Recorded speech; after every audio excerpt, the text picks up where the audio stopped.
PSI. And he said he was sent here to investigate the incident involving the shooting of the two women. And when he spoke with me, I said, well, look, that is something that you can deal with.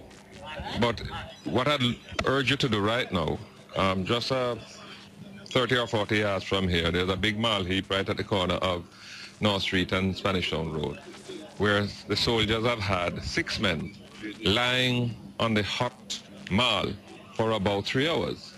Some of them showed signs of having been beaten. So I asked Assistant Superintendent Gauss to go there to intervene.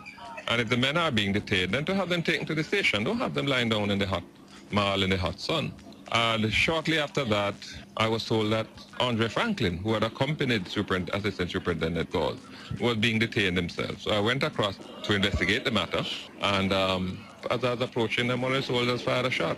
I can't say he fired it at me. What I'm saying is that it was a bit scary.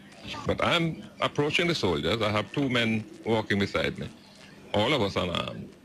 And the soldiers opened fire. I mean, I've never seen anything so bizarre. But you have told me of 2 incidents now in which shooting has taken place in close proximity to you. Some have suggested that there's a possibility that you might have been targeted. Do you personally feel that in either instance you were targeted? I can't say that. I mean, if in either instance I saw where they sort of aimed the gun at me, then I would say, well, perhaps that would be so. But I can't say that. I hope that that is not so. Because if that is so, then it would be ushering us into a realm of political treachery that we have never experienced before, and the consequences of which I don't even want to contemplate. What alerted you to a possible problem down here in the first place this morning? I got a call this morning at about 4:45. Mayor Mackenzie called me to say he had reports that the Tivoli Gardens area was under attack and that shots were being fired. And then at probably about 6:30, I thought it was necessary for me to be here, because by that time I was convinced that this was not just a small operation, this was a major operation in which people had been put at risk. So I got here a little before 7 o'clock, and I've been here ever since. Were you made aware that a curfew had been imposed down here?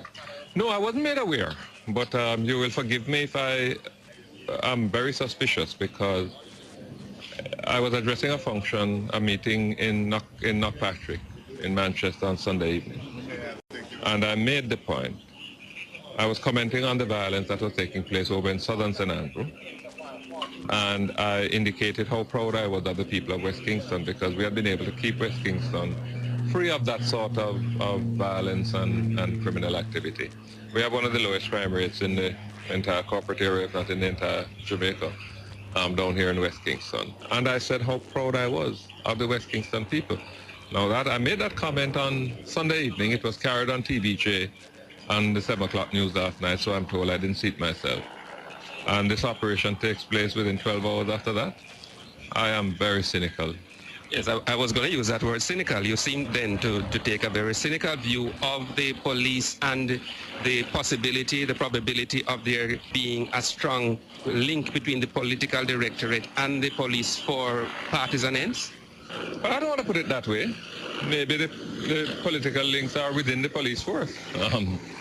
Maybe you don't need to have a link with the political director. I don't know. But, you know, given what has been taking place in southern St. Andrew, which has got to be a source of embarrassment to Dr. Davis, who is seeking the leadership of the party, of his party and of the country.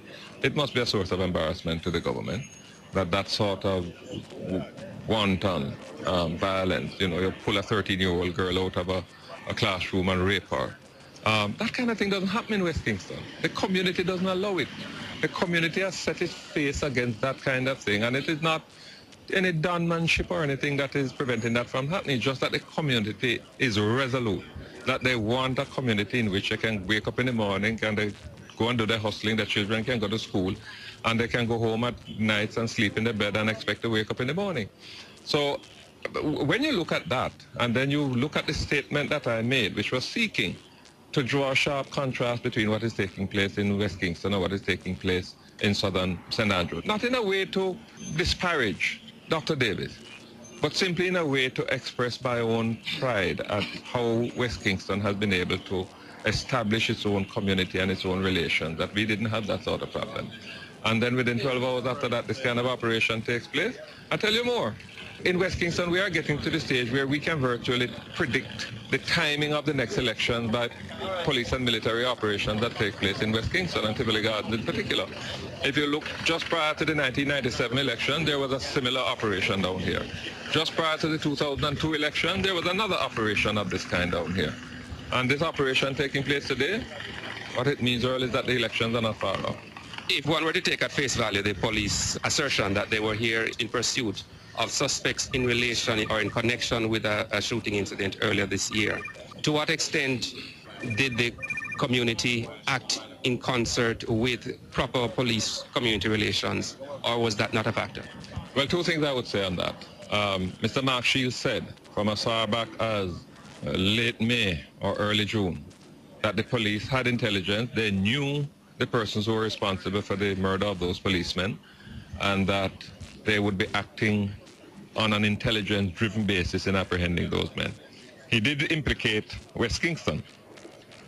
And my position is very simple. If the police have reason to want to apprehend any person in any community of West Kingston, they have not only a right, but they have a duty to go in and apprehend them, which is something they do as a matter of course. But we find the operation that has taken place today here remarkably coincidental. What has transpired here, including the shooting of those 3 women and that man, are things for which Mr. Linval Bailey must accept professional responsibility. Have you had the opportunity to speak to Mr. Bailey since this morning? No, I haven't. I know that Desmond Mackenzie sought to speak with him. I don't know whether he has succeeded in doing so. The only interaction I've had at that level of the police force is Assistant Commissioner Kamika, who came to see me here to warn me of prosecution because he claims I'm violating the curfew. I had to make him understand very, very clearly that when the constituency is being traumatized in the way that they have been, it is not only my right but my duty to be here. Since I've been here, I haven't moved 1 inch from this location. And I will remain here until this operation is ended. And I told Mr. Bailey that if he feels that it is his duty to arrest me, then that is something that he must proceed to do. He has his job to do. I have mine to do. If you had the opportunity to be speaking to Prime Minister Patterson now, what would you be saying to him? The Prime Minister has to accept some responsibility in the matter too. When atrocities like these are committed, the people of Jamaica can't vote out the Commissioner of Police. They can't vote out Acting Deputy Commissioner Linval Bailey. The only person that they can vote out is the Prime Minister and his government. And that is the only option now that is left to the people, not only of West Kingston, but to the people of Jamaica. You're listening there to Bruce Golding, then opposition leader, speaking on October 4, 2005 in an interview with RGR's Earl Moxham at the Denham Town Primary School following a security forces incursion into Tivoli Gardens.